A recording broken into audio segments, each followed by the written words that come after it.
कुछ पाने के लिए दिल में जुनून चाहिए, कुछ पाने के लिए दिल में जुनून चाहिए, रगों में दौड़ता हुआ खून चाहिए, आएगा आसमान भी जमीन पर, इरादों में बस फतह की गूंज चाहिए। I am extremely happy and delighted to be speaking in this beautiful new Sansad Bhavan for the first time. Thank you so much for giving this opportunity. अध्यक्ष महोदय, सबसे पहले मैं सभी माननीय सदस्य सांसदों को धन्यवाद करती हूं।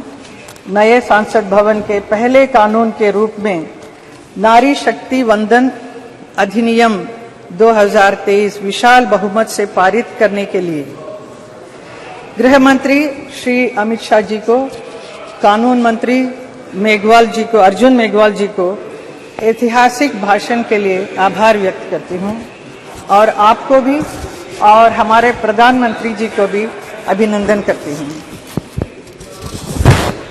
अध्यक्ष महोदय, भारत आज चंद्रमा पर है।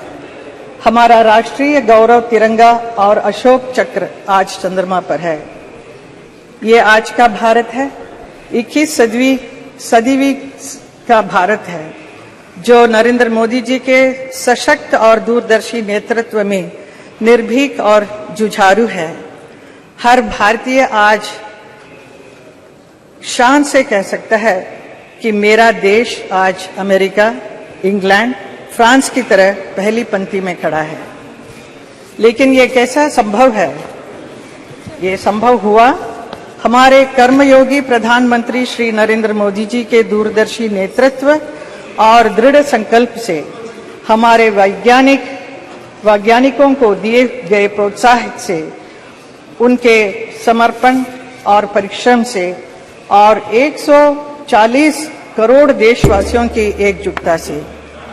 ये कैसा संभव है? इसलिए संभव है कुछ पाने के लिए दिल में जुनून चाहिए, कुछ पाने के लिए दिल में जुनून चाहिए, रगों में दौड़ता हुआ खून चाहिए, आएगा आसमान भी जमीन पर, इरादों में बस फतह की गूंज चाहिए।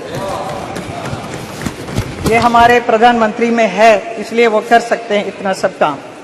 पिछले 9 वर्षों में प्रधानमंत्री जी नरेंद्र मोदी जी के नेतृत्व में देश में निरंतर ऐसे निर्णय लिए गए हैं, नीतियां बनाई गई है, जिन्होंने भारत में इनोवेशन और रिसर्च को आसान बनाया है। भारत के अंतरिक्ष प्रोग्राम में समस्त साइंटिस्ट के साथ महिला वैज्ञानिकों को भी महत्वपूर्ण भूमिका है। भारत को गर्व है कि चंद्रयान 3 की सफलता में भी हमारी महिला वैज्ञानिकों का बहुत बड़ा योगदान रहा है। ये सफलता आने वाले वर्षों में भी हमारी महिला वैज्ञानिकों को प्रेरित करती रहेगी।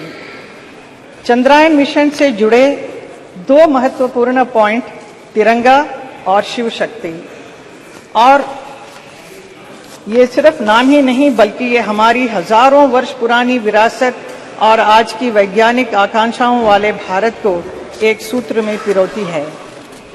जैसा कि प्रधानमंत्री जी चंद्रयान की सफलता पर इसरो के वैज्ञानिकों को संबोधित करते हुए कहा था, भारत के पास विज्ञान के ज्ञान का जो खजाना है वो गुलामी के लंबे कालखंड में दब गया है, छुप गया है। आजादी के इस अमृत काल में हमें इस खजाने को भी ढूंढना है, उस पर रिसर्च भी करनी है और दुनिया को इसके बारे में बताना भी है। भारत दुनिया की सबसे युवा प्रतिभा वालों देश है। नई पीढ़ी के लिए ये संदेश है कि भारत के प्राचीन ग्रंथों में खगोलीय सूत्रों को वैज्ञानिक रूप से साबित करने के लिए और उनका नए सिरे से अध्ययन करने के लिए आगे आएं। यही भावना 2047 में विकसित भारत के सपने को साकार करेगी।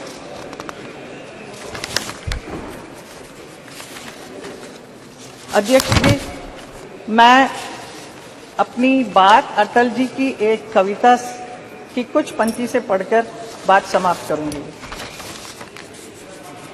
मैं तेज पुंज तमलीन जगत में फैलाया मैंने प्रकाश, जगती का रच करके विनाश, कब चाहा है निज का विकास।